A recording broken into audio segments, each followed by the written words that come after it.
أعوذ بالله من الشيطان الرجيم بسم الله الرحمن الرحيم الحمد لله رب العالمين والصلاة والسلام على سيدنا محمد وعلى آله وصحبه أجمعين أما بعد رب اشرح لي صدري ويسر لي أمري واحلل عقدة من لساني يفقهوا قولي இன்னைக்கு ரப்பனா துவா 25 ரப்பனா லா தஜ்அல்னா மஅல் கௌமிஸ் ஸாலிமீன்.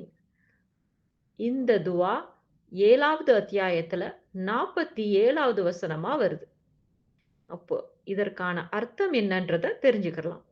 ரப்பனா எங்கள் இறைவா, லா தஜ்அல்னா எங்களை சேர்த்து விடாதே, மஅல் கௌமிஸ் ஸாலிமீன் இந்த அநியாயக்கார மக்களுடன் எங்களை நீ சேர்த்து விடாதே.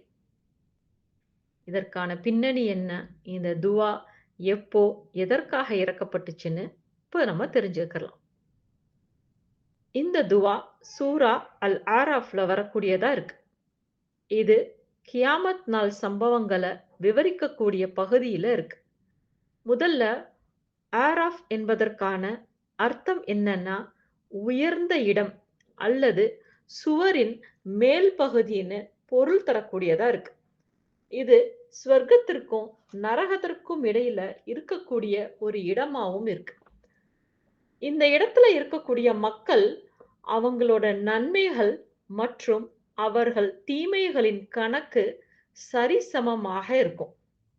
அதன் காரணமாக அவங்க ஸ்வர்க்கத்திற்கோ அல்லது நரகத்திற்கோ அனுப்பப்படாம இருப்பாங்க. அதாவது ஒரு இடைநிலையில காத்திருக்கக்கூடியவங்களா இருப்பாங்க. இத பத்தி இஸ்லாமிய அறிஞர்கள் என்ன சொல்றாங்கன்னா, அந்த மக்கள் நல்லவர்கள் தான்.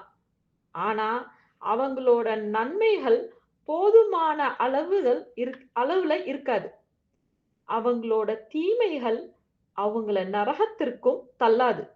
எனவே அவர்கள் இடைநிலை தீர்ப்புக்காக காத்திருப்பார்கள்னு அறிஞர்கள் அவங்களோட கருத்துக்களை சொல்றாங்க. இந்த ஆயத்துல நடக்கக்கூடிய விஷயம் என்னன்னா, அந்த மக்கள் நரகத்தை பார்க்கறாங்க. அவங்க நரகவாசிகளின் நிலையை பார்க்கும்போது நரகவாசிகளுக்கு வேதனை அளிக்கப்படுது, தண்டனை கொடுக்கப்படுது, துயரத்துல இருக்காங்க. அப்போ இந்த மக்கள் பயந்து அல்லாஹ்விடத்துல துவா கேட்கிறாங்க, யா அல்லாஹ் எங்களை அநியாயக்காரர்களுடன் சேர்க்காதே. இது ஒரு மிக முக்கியமான உணர்ச்சி. அதாவது அவங்க இன்னும் தீர்ப்பு பெறல, ஆனா நரகத்தை பார்த்ததும் அவங்களுக்கு பயம் அதிகமாகுது. இந்த ஆயத் மனிதர்களுக்கு ஒரு எச்சரிக்கையா அமையுது. நன்மைகள் மட்டும் போதாது, தீமைகளை தவிர்க்கவும் செய்யணும். அல்லாஹ் சுப்ஹானஹு வ தஆலாவுடைய நீதியும் கருணையும் காட்டப்படுது. ஆரஃப் மக்கள், அதாவது சுவரின் மேல் பகுதியில் உள்ள மக்கள் ஸ்வர்க்கத்தை விரும்புகிறாங்க. நரகத்தை கண்டு மிகவும் பயப்படக்கூடியவங்களா இருக்காங்க. இந்த ஆயத் நமக்கு கற்றுக் கொடுக்கும் பாடம் என்னன்னா, நம்முடைய வாழ்க்கை சமநிலையாக இருக்கணுங்கிறது தான். நல்ல செயல்கள் மட்டும் இல்ல, தவறுகளை தவிர்ப்பதும் முக்கியமான ஒன்று.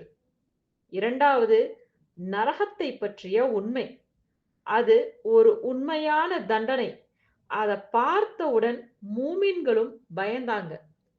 இந்த துவாவை நாம தினமும் கூட ஓதக்கூடியவங்களா இருக்கலாம். இந்த துவா நமக்கு பயம் மற்றும் நம்பிக்கையை சமநிலைப்படுத்துறதுக்கு கற்றுக் கொடுக்குது.